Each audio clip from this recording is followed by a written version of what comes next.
lot of spell players are no longer on Toad anymore.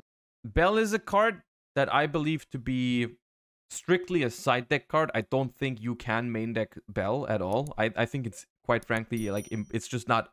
I would not advise you to main deck Belle, simply because the card is too polarized in its matchups.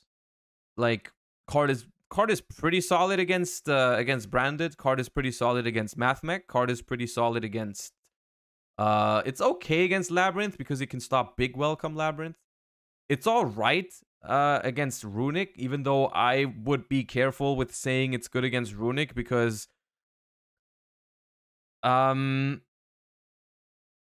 if you Bell Runic Fountain, all the spells stay in the graveyard. So if you don't win this turn, the next turn they will still just draw more cards with Fountain. So this is not very advisable. The same goes for Ash against Runic Fountain. But Ash is better against Runic because you can Ash the Hugin and then they don't get Fountain. And then it doesn't matter that the stuff is in the graveyard. Because if they can't get Fountain, you see the difference, right? Belle only works on Fountain, whereas Ash works on Fountain sometimes, but it also stops them from getting to Fountain.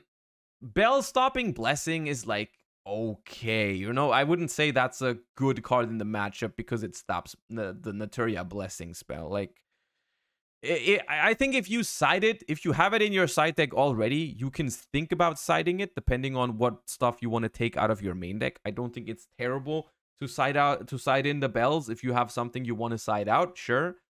But I don't think the reason to play Belle should be, hey, I can also use it against Runic, because it's not that good.